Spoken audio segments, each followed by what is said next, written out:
13 bases militaires américaines au Moyen-Orient ont été rendues quasiment inhabitables ou alors fortement dégradées par les frappes iraniennes, à tel point que les soldats sont maintenant logés dans des hôtels.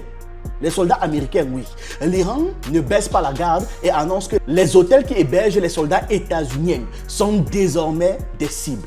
L'Iran, par l'intermédiaire de l'agence Fars et d'une déclaration du chef de la diplomatie Abbas Araghchi, a averti les opérateurs hôteliers au Moyen-Orient que les établissements où séjournent des soldats américains pourraient devenir des cibles légitimes de défense si une telle pratique se poursuit. Dans l'avertissement adressé aux hôteliers et autres établissements d'accueil à travers le Moyen-Orient, l'Iran prétend que les hôtels et autres bâtiments civils utilisés par les soldats américains pour l'hébergement pourraient être traités comme des cibles légitimes de défense si cette pratique n'est pas interrompue. Ils ajoutent que tout établissement acceptant du personnel militaire étranger, indépendamment de l'emplacement géographique, pourrait être considéré comme une cible légitime si, selon eux, l'activité contestée n'est pas immédiatement interrompue. Depuis le début de ce conflit, les soldats américains ont abandonné les bases militaires du CCG pour se cacher dans des hôtels et des bureaux. Araghchi a écrit, ajoutant que les forces américaines utilisent les citoyens du CCG comme boucliers humains. Il a exhorté les hôtels dans les pays du Golfe à refuser les réservations du personnel militaire américain.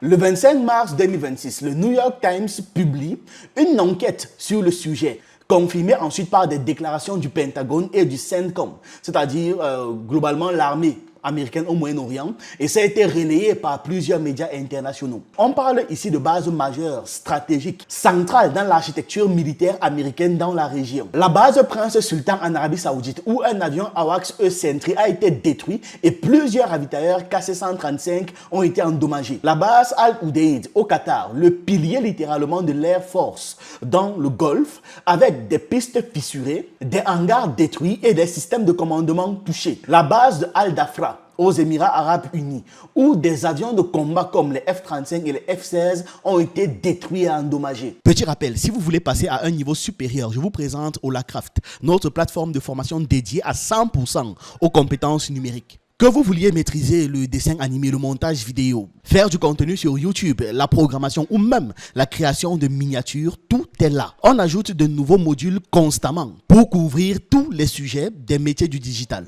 Il est possible de payer où que vous soyez dans le monde par mobile money, carte bancaire, Google Pay, Apple Pay et bien d'autres. Aucune barrière, vous pouvez commencer quand vous voulez. Et pour ceux qui veulent encore plus, vous pouvez vous abonner à ma chaîne secondaire Archives du Monde où j'explique des sujets différents que ce que vous trouvez ici. Tous les liens sont en description et en commentaire épinglé. Allez-y jeter un œil et maintenant, on reprend le sujet. À Bahreïn, les installations navales ont été partiellement neutralisées. En Irak, les bases Al-Assad et Erbil ont aussi subi des destructions importantes, avec des bâtiments touchés, des hangars détruits et des avions détruits également. En Jordanie, la base Mouafak Salti a été frappée. En Syrie, la base Al-Tan est presque entièrement détruite. Au Koweït, il y a plusieurs camps logistiques qui sont touchés. Même des bases qui ont été moins directement frappées, comme Tumray à Oman ou encore Incirlik en Turquie, sont désormais considérés comme vulnérables. Oui, ils l'ont clairement dit, c'est désormais vulnérable. Ce que ça signifie concrètement, c'est que l'ensemble du dispositif militaire américain de première ligne dans la région est fragilisé grandement.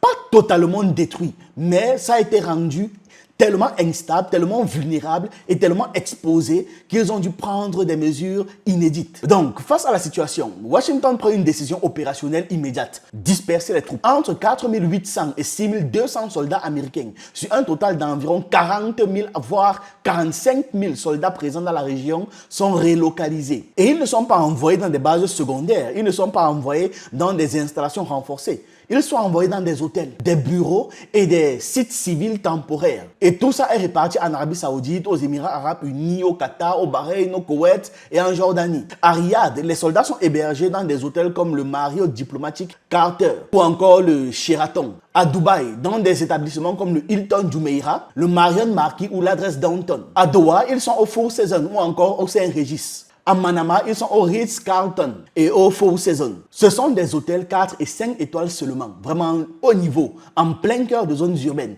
touristique et diplomatique. Pour la première fois depuis le début de la guerre du Golfe en 1991, une puissance militaire majeure disperse ses forces dans des zones civiles à cause de la pression militaire de l'adverse, de l'Iran. On passe d'une logique de base fortifiée à une logique de dispersion dans le civil. Officiellement, la justification américaine est qu'ils veulent éviter les concentrations de troupes sur les bases devenues vulnérables aux missiles balistiques et aux essaims de drones iraniens. Les frappes ont endommagé les pistes, les hangars, les radars et les systèmes de communication. Les bases, conçues pour des menaces conventionnelles, ne sont plus adaptées à cette forme de guerre saturante. Donc, la dispersion devient une nécessité opérationnelle pour maintenir les opérations aériennes et protéger les soldats. Cette décision révèle que la supériorité militaire américaine dans la région est contestée par une stratégie d'usure, de saturation et de dégradation progressive. L'Iran ne cherche pas à détruire complètement les bases. L'Iran veut simplement les rendre inutilisables,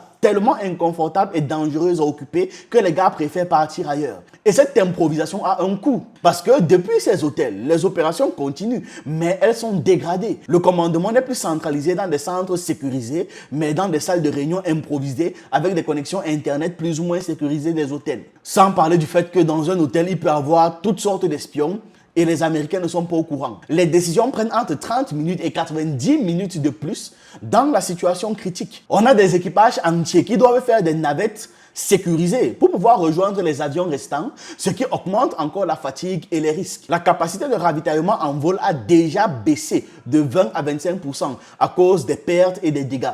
Et globalement, l'efficacité des opérations a chuté de 15 à 30% selon les sources internes. Le Pentagone parle d'une dégradation temporaire et gérable. Mais sur le terrain, ça signifie une perte de réactivité, une complexité logistique qui augmente et une pression constante, continue. Et pendant que les États-Unis s'adaptent, l'Iran exploite immédiatement la situation. C'est comme ça que le 27 mars, le porte-parole militaire iranien, il déclare publiquement que les hôtels qui abritent les soldats américains deviennent des cibles militaires légitimes. Des médias iraniens diffusent les cartes, des images satellites, des zones identifiées à Dubaï, Riyad et Doha. Ils ne donnent pas le nom exact des hôtels, mais ils montrent qu'ils savent où est-ce que sont ces troupes-là. Ils connaissent leur position et leur mouvement. Pendant des décennies, les bases militaires américaines au Moyen-Orient ont été conçues comme des points d'ancrage solides, capables de résister à des attaques conventionnelles. Elles étaient présentées pour encaisser les frappes limitées, pour projeter de la puissance et pour servir de centre de commandement ultra sécurisé. Mais cette machine repose sur une idée centrale. C'était que l'adversaire frappe de manière ponctuelle, ciblée, avec des moyens relativement limités. Bref, combattre contre des faibles, je vous l'ai toujours expliqué. Or, ce modèle ne tient pas face à la logique actuelle. L'Iran n'attaque pas comme une armée faible. Il utilise une stratégie de saturation. Des missiles balistiques, des drones, souvent anciens, parfois issus de la production datant de 2012 ou 2013. Mais utilisés en grand nombre, de manière répétée, coordonnée, avec un objectif précis, c'est-à-dire épuiser les défenses, multiplier les impacts et rendre l'infrastructure progressivement instable. Regardez un seul missile balistique iranien, le Fatah 1. Active son second moteur et met en échec une dizaine d'intercepteurs. Pour en stopper un, l'entité tire 10 à 15. Alors, pour 30 missiles balistiques iraniens, il en faudra combien d'intercepteurs? C'est une guerre d'usure, une guerre des stocks. On dit que l'Iran tire moins. Mais quand il frappe, l'impact est réel, ciblé, stratégique, et ça fait mal. Côté iranien, depuis le début de cette guerre d'agression, on n'observe aucun tir inutile, aucun. Tous leurs tirs sont précis. Ils ont des cibles et ils les atteignent. Alors pourquoi tirer 300 missiles iraniens quand quelques-uns suffisent à toucher les points sensibles? Ils n'ont pas besoin de saturer. Ils visent juste et les défenses de l'entité sont affaiblies. Téhéran a annoncé intensifier ses frappes, surtout après les déclarations de Trump affirmant que leur capacité était détruite. Nous constatons sur le terrain que c'est l'inverse qui se dessine. Aujourd'hui, l'Iran affirme avoir battu un avion de combat près de l'île de Keshm, malgré les démentis de CENTCOM, mais l'image satellite prouve le contraire. L'Iran affirme avoir frappé le porte-avions Abraham Lincoln, tout en annonçant la destruction d'un avion de chasse américain, un F-15 ou F-35, sans confirmation officielle pour l'instant sur le modèle exact. Une chose est claire, mesdames et messieurs, Téhéran ne cédera pas sous la pression militaire. Le risque d'enlisement devient évident. Même en Europe, beaucoup de dirigeants savent qu'une telle guerre ne mènera pas Trump à la victoire. Ce n'est pas une guerre de la destruction immédiate, c'est une guerre d'usure technique. Chaque frappe ne cherche pas forcément à annihiler une base, mais à dégrader en fait, à la rendre instable et à obliger l'adversaire à réparer, à disperser, à s'adapter en permanence. C'est là que le CENTCOM utilise des opérations dispersées. L'idée est de ne plus concentrer ses forces dans un point fixe, mais de répartir ça comme ça dans plusieurs lieux pour réduire les risques. Sur papier, c'est une adaptation intelligente, mais dans la réalité, ça implique une perte de cohérence opérationnelle. Les centres de commandement ne sont plus unifiés, les communications deviennent plus complexes, les délais s'allongent et la coordination devient aussi beaucoup plus fragile. Le passage vers des hôtels, des bureaux, des sites civils, ce n'est pas une stratégie idéale, c'est une solution de contrainte. Et cette contrainte révèle une faiblesse américaine en fait. Les infrastructures militaires modernes, aussi avancées soient-elles, restent vulnérables face à des attaques massives, répétées et relativement peu coûteuses. Parce que c'est aussi ça un point. Le cœur de la stratégie iranienne, le rapport coût-efficacité. Un missile ou un drone iranien coûte une fraction du prix des systèmes de défense américains qui doivent l'intercepter. Et quand les attaques se multiplient, même les systèmes les plus avancés, comme les batteries antimissiles, tout ça, ça commence à saturer. Les stocks d'interception diminuent, les temps de réaction se réduisent et certaines frappes passent. Voici le moment hier où le missile balistique iranien s'abat sur la ville de Dimona. Et sur cette vidéo, au ralenti, la preuve que l'interception n'a pas fonctionné. Un échec à 2 reprises, puisqu'un autre missile a explosé dans ce quartier résidentiel, ailleurs dans le sud d'Israël, faisant une centaine de blessés. Pourquoi le bouclier antimissile israélien, pourtant l'un des plus performants, a-t-il failli? L'armée annonce enquêter. Il suffit de quelques impacts pour perturber une base entière. Pas forcément beaucoup, non. Quelques impacts aux endroits clés. L'Iran joue donc sur la mobilité, la dispersion, l'imprévisibilité. Il utilise ses réseaux, ses alliés, ses capacités asymétriques pour maintenir la pression constante. On retient ça. Pression constante. À partir du moment où des soldats américains quittent des bases militaires pour s'installer dans des hôtels, les paramètres du conflit sont modifiés. Quand le 27 mars 2026, le porte-parole des forces armées iraniennes prend la parole et affirme que les hôtels qui abritent les soldats américains deviennent des cibles, il fait très bien comprendre qu'ils savent où les soldats sont localisés. Ce message a un impact immédiat parce que ça transforme chaque hôtel concerné en cible potentielle. Donc, chaque personne qui sont dans ces hôtels-là en cible potentielle ici. Vu que derrière ces hôtels, il y a des civils, des employés, des clients, des familles, des voyageurs, des personnes qui n'ont aucun lien avec le conflit, mais qui se retrouvent exposées à un risque direct, ce qui met la pression aux soldats pour ne pas qu'ils restent sur place longtemps. C'est une manière de dire, vous qui les accueillez, on va vous frapper, même s'il y a des civils avec vous. Les États-Unis évoquent un risque sérieux de violation du droit international humanitaire. Washington dit qu'il ne faut pas frapper ces hôtels, frapper les soldats qui cherchent à se cacher dans les zones civiles au risque de toucher justement ces civils. L'Iran pointe le fait que la présence militaire dans des zones civiles est une mise en danger volontaire de ces populations non combattantes. De leur côté, les États-Unis surenchérissent. Ils veulent défendre cette décision et ils expliquent que c'est une nécessité opérationnelle. Ils expliquent que la dispersion des troupes permet de réduire les pertes face aux frappes iraniennes et de maintenir la continuité des opérations. Mais cette justification ne règle pas le problème de fond. Parce que même si la décision est militairement compréhensible, elle crée une situation où chaque frappe potentielle peut avoir des conséquences humaines majeures. Parce que si l'Iran décide de frapper un hôtel abritant des soldats américains, les conséquences sont immédiates et massives. Sur le plan humain, on parle de dizaines de morts possibles, à la fois parmi les militaires et les civils présents sur place. Sur le plan politique, une telle attaque serait immédiatement qualifiée de crime de guerre par Washington, oubliant l'affaire aussi où Washington a frappé une école avec des enfants en Iran. Nous sommes à l'école primaire Shadjar Tayyebe à Minab, dans le sud de l'Iran. Sur ces images, authentifiées par Le Monde, des écolières célèbrent une fête religieuse. La guerre en Iran n'a pas encore éclaté. Le 28 février, au premier jour des frappes, l'école a été bombardée et presque entièrement détruite. 168 personnes auraient perdu la vie dans le bombardement, selon les autorités iraniennes.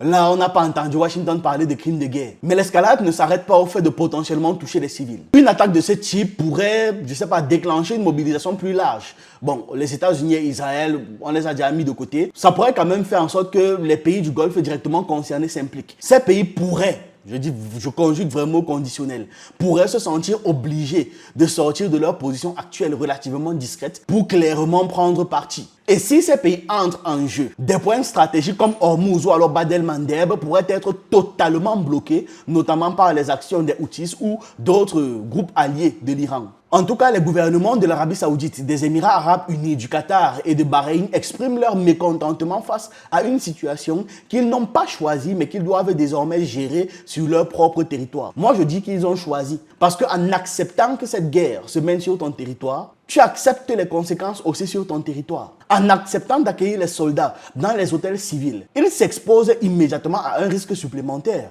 Des zones qui étaient jusque-là considérées comme sûres, des quartiers diplomatiques, des centres touristiques, des espaces économiques stratégiques se retrouvent intégrés dans la logique du conflit et ils ne font que perdre en confiance, en argent. Tout ça pour qui? Les États-Unis? C'est votre problème. Les autorités locales viennent toujours jacasser, ils disent que c'est inacceptable à long terme parce que ça met en danger leur population, mais aussi leur image internationale, leur attractivité économique et la stabilité de leur ville, blablabla. Mais ils ne font rien.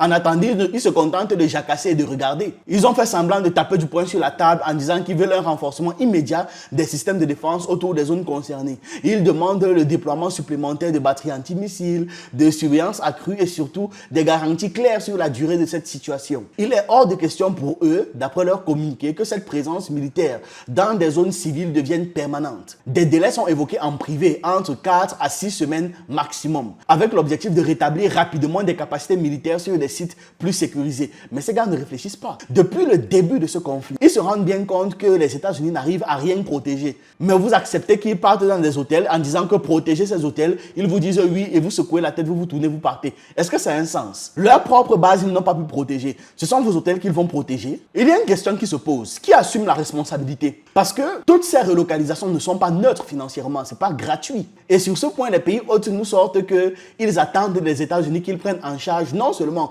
la protection des sites, mais aussi une partie des coûts associés. Donc l'autre partie des coûts associés, ce sont eux qui vont payer. Le gouvernement du pays, vraiment c'est pas possible. Bref, ils ont choisi qu'ils assument. Voilà, c'est ce que j'avais à partager avec vous dans cette vidéo. Dites-moi ce que vous en pensez en commentaire. J'attends vos avis, vos analyses et on se retrouve une prochaine fois.